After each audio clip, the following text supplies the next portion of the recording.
Peoples అనే వాళ్ళు వాళ్ళకి ఏం కావాలో దాని పరంగా ఫోకస్ చేయకుండా వాళ్ళకి ఏం అక్కర్లేదో దాని మీద చాలా వరకు ఫోకస్ చేస్తున్నారు. హాయ్ నమస్తే, I'm Srinivas Buddhe, law of attraction coach.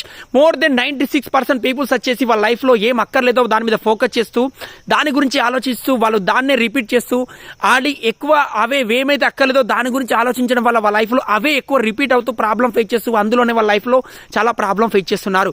మీరు కనుక సేమ్ అలానే మీకు ఏం అక్కర్లేదో దాని మీద ఫోకస్ చేస్తూ మీరు అనుకున్న ప్రాబ్లమ్స్ ఏవైతే సాల్వ్ చేసుకోవాలనుకున్నా అవి ఇంకా రిపీట్ అవుతున్నట్లయితే మై డియర్ మీరు కూడా సేమ్ మిస్టేక్ చేస్తున్నారు. మీరు ఈ యొక్క ప్రాబ్లమ్స్ నుంచి బయటికి రావడానికి ఎలా ప్రాక్టీస్ చేయాలి, ఎలా మనకి ఏం కావాలి, ఎటువంటి గోల్ సెట్ చేసుకోవాలి, అదేవిధంగా మన యొక్క FTBని ఎలా పెంచుకోవాలి, మన ఫ్రీక్వెన్సీని ఎలా హై చేసుకోవాలనే విషయాల పరంగా నేను ఒక 90 minutes మాస్టర్ క్లాస్ అనేది కండక్ట్ చేస్తున్నాను. ఈ కిందున్న వాట్సాప్ గ్రూప్లో మీరు జాయిన్ కండి. మీ లైఫ్లో ఎదురవుతున్న సిచ్యువేషన్ బయటికి రావడానికి ఈ యొక్క మాస్టర్ క్లాస్లో ఎలా ఇంప్లిమెంటేషన్ చేయాలని నేను ఫోకస్గా నేర్పిస్తాను. కాబట్టి ఇంకెందుకు ఆలస్యం, కింద లింక్ ప్రెస్ చేయండి, రిజిస్ట్రేషన్ చేసుకోండి, మాస్టర్ క్లాస్ రండి. మాస్టర్ క్లాస్లో మళ్ళీ కలుద్దాం.